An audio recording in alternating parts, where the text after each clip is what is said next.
Hello, Laziali all over the world. Welcome to another episode of Lazio Lounge. Finally, we were able to beat Atalanta as a McKenzie. We finally made it. We have been close Wednesday, but we failed to keep it up till the end of the match. Luckily, but can we say when it counted more, we were able finally to get the 3 points. And what a performance from Lazio at Bergamo. Finally, we we've been able to keep it up for 95 minutes, right? Yeah, exactly that. I think that's probably the most important thing of all, isn't it? Is that we've talked already quite a lot about the fact that even when Lazio have played well, they've often not been able to play well consistently throughout, first half, second half, and stay focused the whole time. But the Atalanta goal aside last on when was it, Sunday? I'm losing track of days now. Yeah, Atalanta goal aside,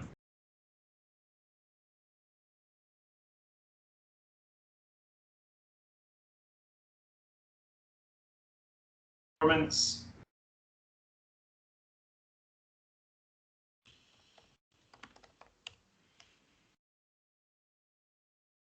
I don't know. I'm starting to be more and more convinced by this team now, Vittorio.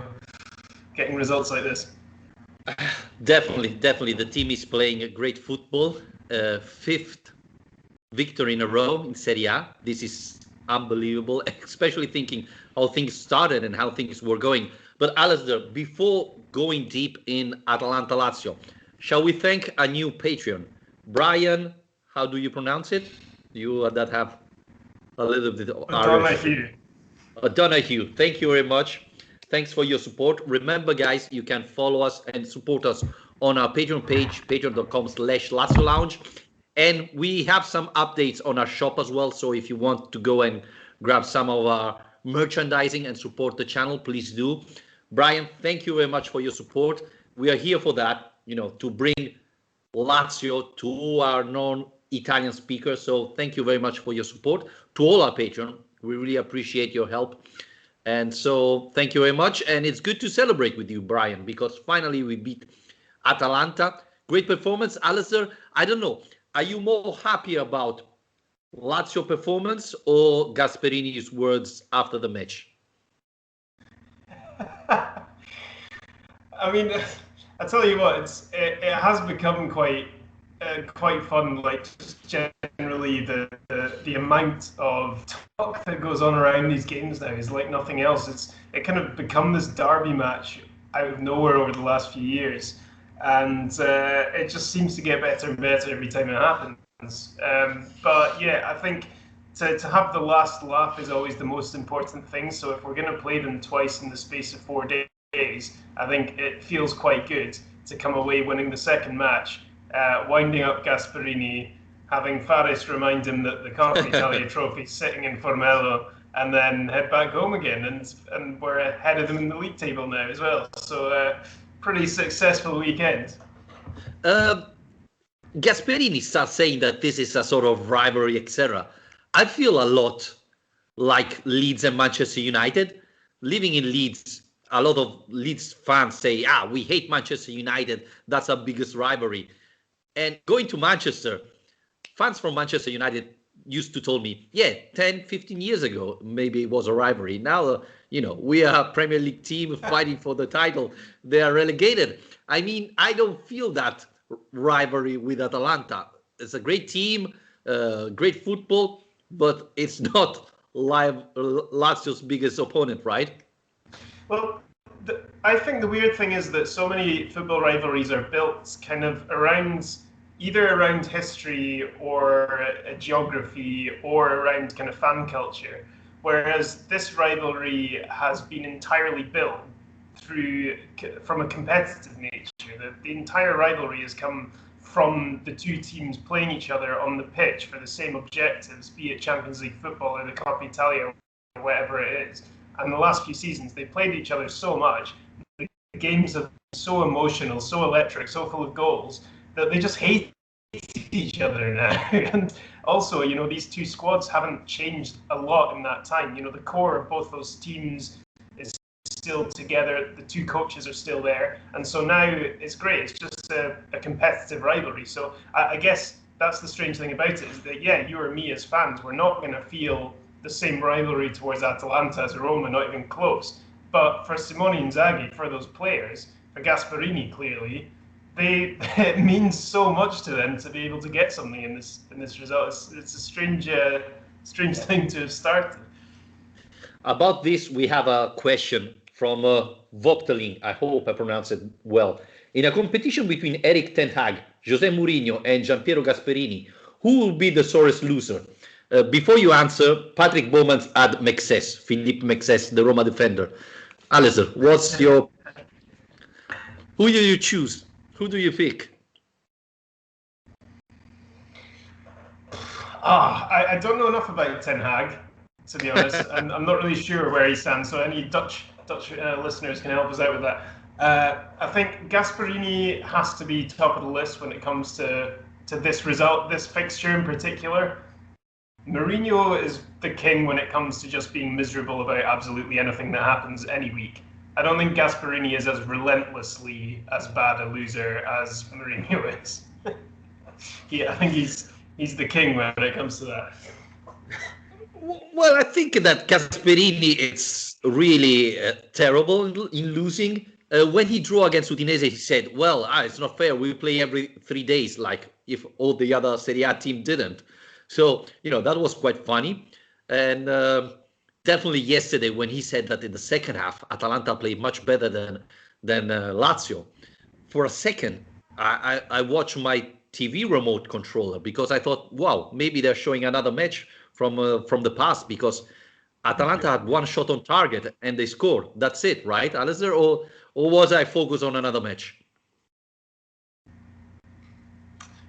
That is bizarre, really. I mean, I get that you want to defend your players or stick up for your team or whatever, but you can't just make things up. But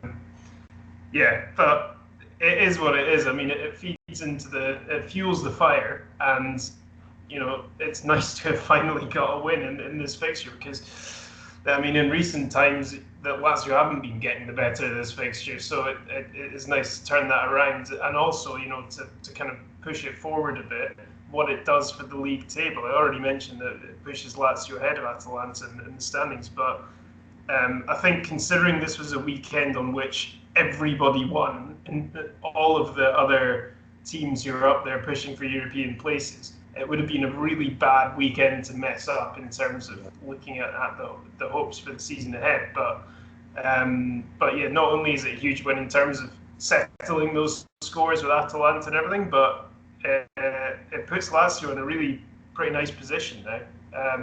But I mean, it's just so hard to call this season, isn't it? How things are going to go from here on in.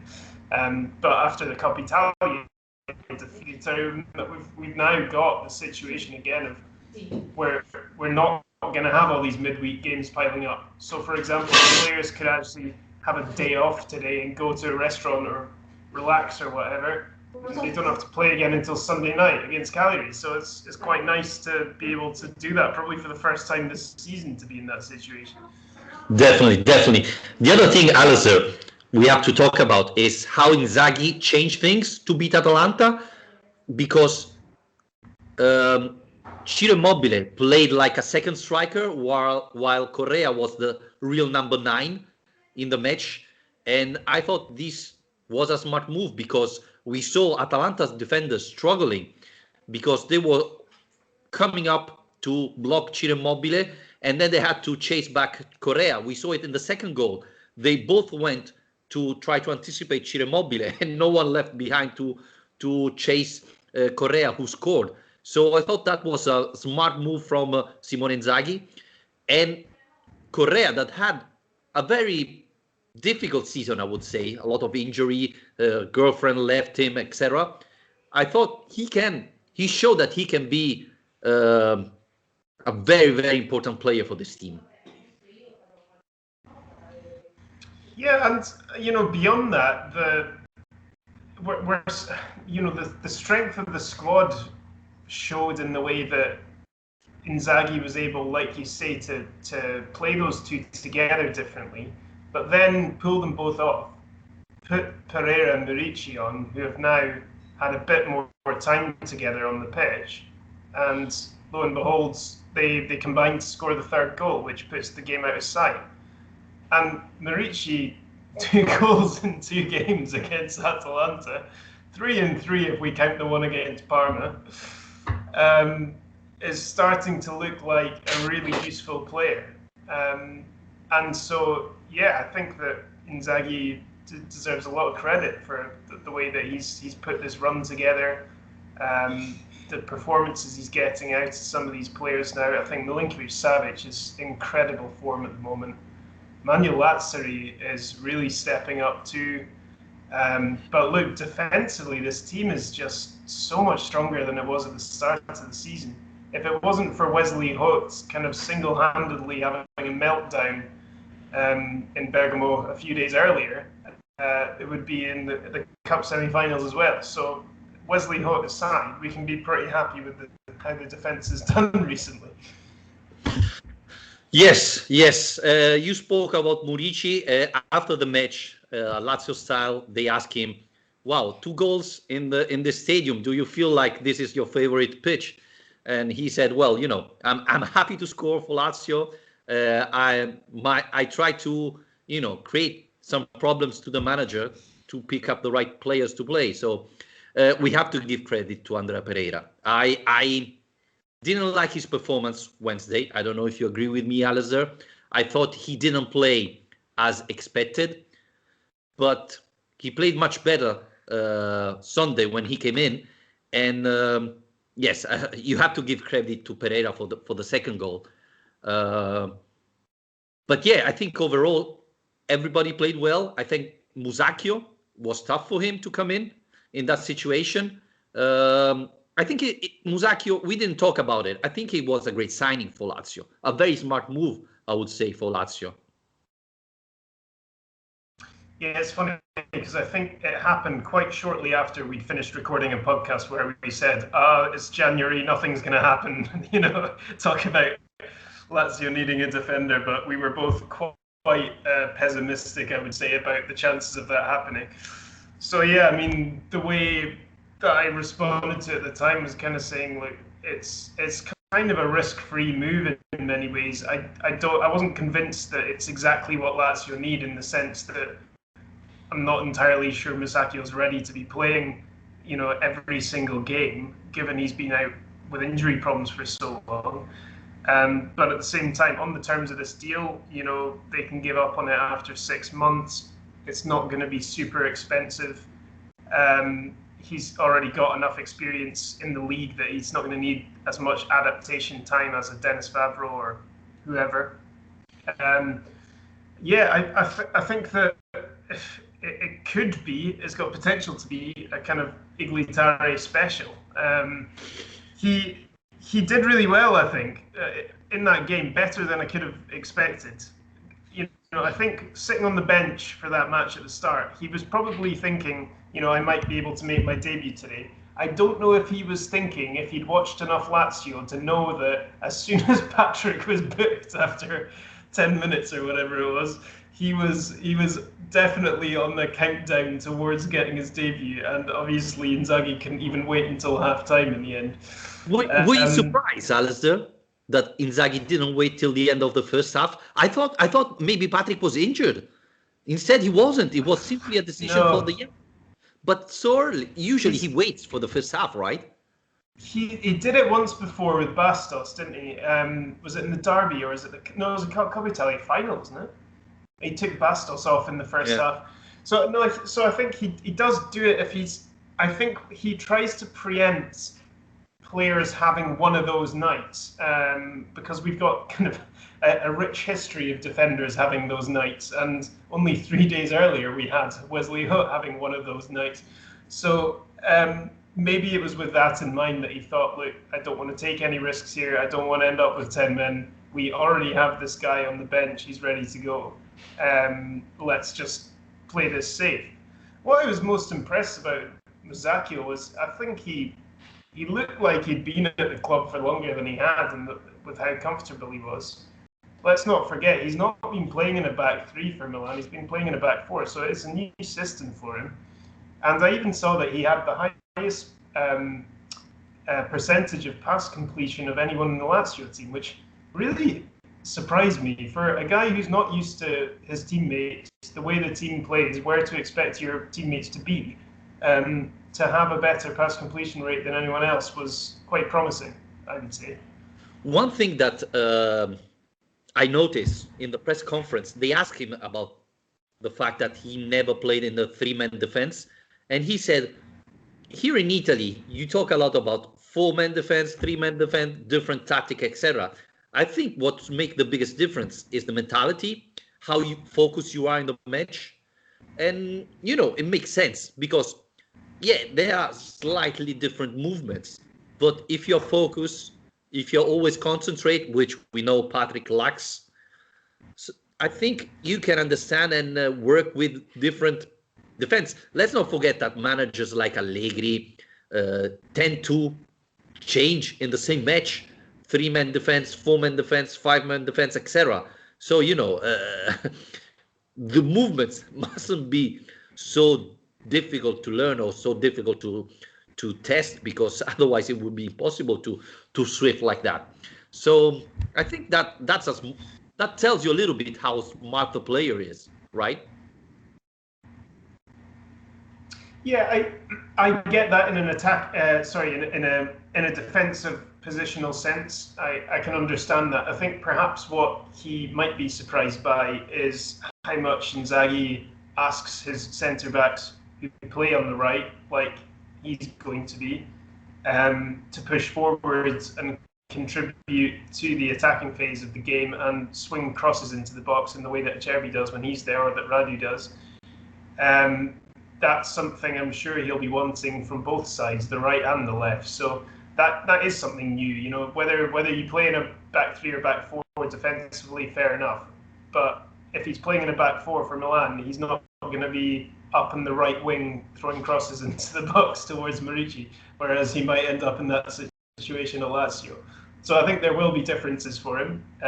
But yeah, I think maybe it is just one of these things that people talk about like it's something that can't be changed, whereas I'm sure it can with a little bit of work. Alison, we didn't talk about Milinkovic-Savic. I thought he had a terrific match. I think he's becoming more and more important for this team, not only when we are attacking, but also when we're defending. So Tom on Twitter asked us, if Milinkovic-Savic keep playing this way, should we expect more than $100 million offer from Paris Saint-Germain, Manchester United, etc. in the summer? I feel like we're at Groundhog Day. We've been answering this question for 4 years, I think. Well, look, I mean, Milinkovic-Savic has almost stopped being in the transfer gossip columns now because everyone's kind of given up on the idea of Lotito agreeing to sell him. He doesn't agitate for a move because he's not desperate to leave. I think that if a big club is wanting a central midfielder, like you say, he's improved his game. I think he's become a lot more mature central midfielder in the last year or so, contributing to both phases of the game. He's become more of a leader at the club, as we've seen in the way he's been asked to captain them a few times now. And yeah, he should be at the top of anyone's shopping list if they're looking. The thing is, guys, I hope you've noticed we're in a global pandemic at the moment. This has affected almost any big club's finances quite severely. More in kind of Barcelona and Real Madrid's case than in PSG or United's probably. But I would still be surprised if anyone finds himself in a position to be throwing that kind of money around in the summer. And if you're talking about those two clubs in particular, from what you read, they seem to be more preoccupied, United with Jadon Sancho, for example, and PSG with trying to find a way of getting Messi to come over, or Sergio Ramos to come over. So I'm not going to say it's impossible, but I do think that given what Lotito's going to ask for, it's going to be quite difficult unless Sergei decides he wants out. Yeah. We have another question. I think this you prefer it more. Giacomo Colarullo is asking, I'm content if we can reach the fourth this year, but it seems unlikely with so many teams doing well. Who do you think the final contenders for the fourth place will be? Oh God, I don't know. A roll of dice. It's so hard to say, isn't it? I think they're going to be at least three teams with Lazio, probably Atalanta, Roma, Napoli. I think those are going to be. I think the three position at the moment are pretty much set, right? Juventus, Inter, and Milan will fight for the first three position of the league, and then there is a fourth spot with Lazio, Atalanta, Roma, Napoli. Even though I don't know if you agree, but the quotes from Rino Gattuso yesterday were a little bit concerning. I fear that the Napoli ship could be sinking very soon. Yeah, well, this is the thing. I mean, I agree with you, and I actually said the same thing in another podcast quite recently, that I think, Milan, Inter, Juve are probably going to be the top three, and then there's going to be the rest of us scrapping around for fourth. But the thing is, the gap actually isn't very big between, Juve aren't even in the top three yet, so there isn't exactly a substantial gap between them and the rest. But they have one match on hold, right? They have to recover. Yeah, as do Napoli. So yeah, no, I tend to agree. I think the top seven is pretty set. I can't see Sassuolo or Verona or anyone breaking their way back in. But yeah, I think it's quite interesting now that Inter are out of the Champions League, but everyone else is still in Europe. The teams with the Europa League games have 2 more games than those in the Champions League, because there's an extra knockout round if they get through. And then you've got Napoli, Atalanta, Inter, and Juve all in the Coppa Italia, which means that they're busy tomorrow and Wednesday, and then they're busy next week as well. So in terms of fixture scheduling, it kind of depending on who you're looking at. And I think that could make a difference. But yeah, I don't want to make any predictions at this stage. At the start of the season, it took me ages to decide, and I eventually said Lazio fourth. So I might as well stay faithful for now and say Lazio finish fourth. Yeah, especially 5 victory in a row for Lazio. It's a good sign. I think of the top teams, we are the only one with that winning streak in Serie A. And let's not forget that we won these 5 matches, starting against Fiorentina. We won the derby.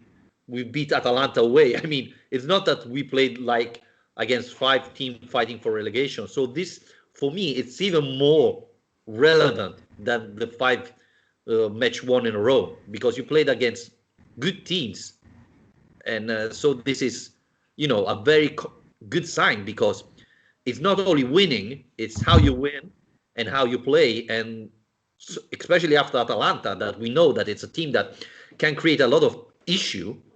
Lazio played a very great match. So, yeah, this is really comfortable for me. And we found out yesterday, Farri said that both Lazzari and Immobile played while had physical problems. So, Luis Alberto just came back from the surgery. So there are some problems for Lazio at the moment, but we're playing great football. Yeah, and we saw last season when we went on that run, the 23-game unbeaten run, how much this team improves with confidence and with momentum. And I think we're seeing that again now. Their tails are up, and they're starting to really show.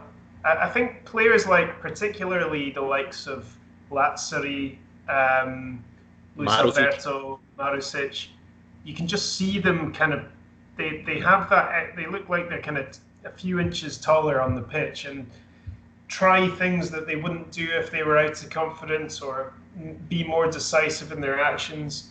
There's quite a few of those kind of players in the Lazio squad. And I think now they're seeing that if they have the boldness and the bravery to play in the way that they're being encouraged to, then it will work. So it's harder to have that conviction if you're not getting the results, the conviction that is the way you should play. but now they're seeing it, and so they're going to be believing it. And then we're going to take down Bayern Munich and get to the quarterfinals of the Champions League, and that'll help as well. Definitely. Yep. I see it coming. We have to talk about Marusic, because what a goal he scored. Unbelievable. I know people said, well, Golini didn't see the ball because there was the sun, etc. I think the goalkeeper was surprised, and not by the sun. I think he didn't expect that, and he was surprised by Marusic's shot. We are looking to a brand new Marusic, I think, right? Reminds me of, was it Marseille he scored that goal against as well? Yeah, so he does have it in him from time to time to just bring these shots out of nowhere. But no, it was a superb strike. Coming after 2 minutes, I was kind of speechless. I didn't really know what to expect. I liked the celebration, him running straight to Senad Lulic for a hug as well. It was nice to see. Do you know why? Did you read the interview afterwards? No. Because Lulic said before the match, went to Marusic and said, hey Marusic, hey Adam, you have to try and shoot with your right foot sometimes. Take it from Senad Lulic, who's been doing that his whole career. yeah. It works. Well, I mean, it sounds like stating the obvious rather than tactical gold nugget, but it worked. But yeah, I saw an interesting thing I was watching on DAZN here, and they flagged up that Lazio are top of the league for goals scored in the first 15 minutes of the first half and in the second half, and that kind of surprised me. I mean, it's probably obvious if you stop to think about it, but I hadn't really considered that before, that they're starting both halves quite strongly. Yeah, I was surprised by these stats, but I think Roma has the same average, I think, of goals scored in the first 15 minutes. So yeah, it was surprising, but well, it's funny because last match Lazio didn't start very well, right? What was it, against Sassuolo? We went immediately down 1 goal, so and then we were able to recover. Yeah, it's a little bit bizarre, even because I think half of the season Lazio was the team that had recovered more situation, right? Down 1 goal and was able to win more matches. So I didn't think about that, but it's a curious stat. And the other thing, Alistair, I think yesterday was the match where Atalanta shot less on target. I think they had 2 shots on target in the whole 90 minutes.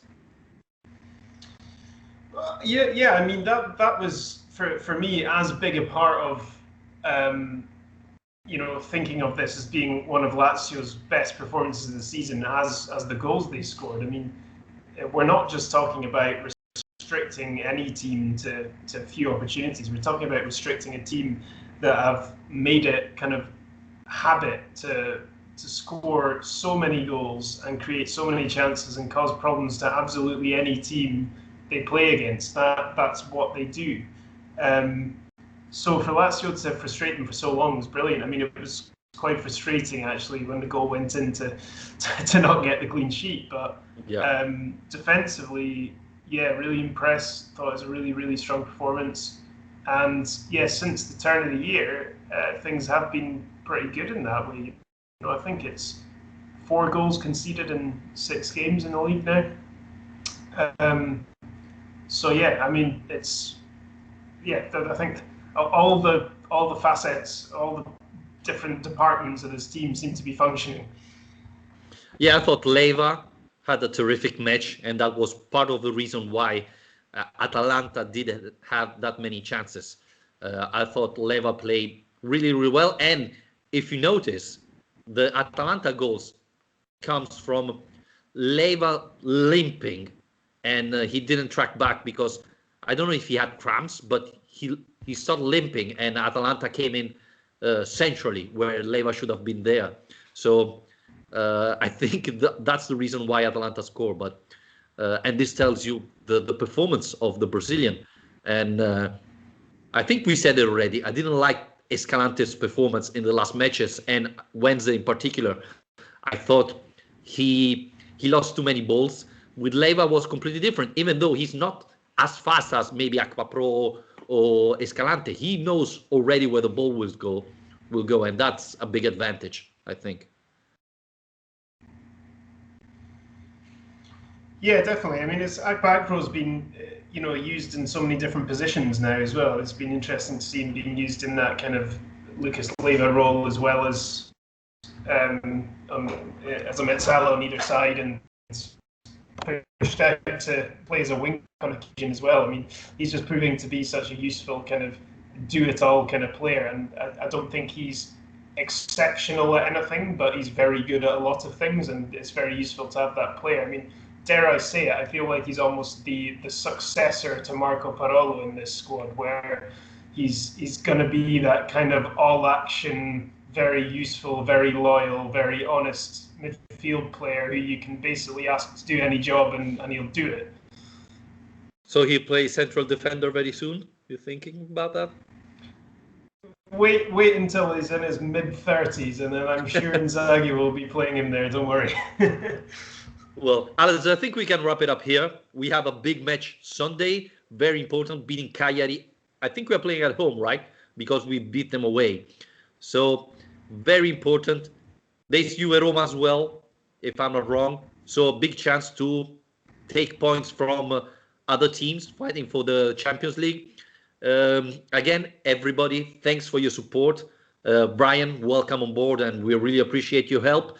But we really appreciate all of you patrons for your support, and we'll keep up publishing more and more content on our Patreon page. Thanks for everybody who's listening to our podcast on Spotify, Spreaker, iTunes. Please, it's, I think 6 months I don't say it, but please rate and review our podcast. It's really, really important. If you like the show, please do, because this increase the promotion of the podcast. If iTunes read that we have 5-star review, then it will show it to more and more people. And so we can reach more Laziali all over the world. So please, if you like the show, obviously, even if you don't like Alistair, I agree with you, but put 5-star for the rest of the show. And this will be massive for us. So thank you again, Laziali all over the world. And we'll catch up next Sunday. Bye, Alistair. For sure.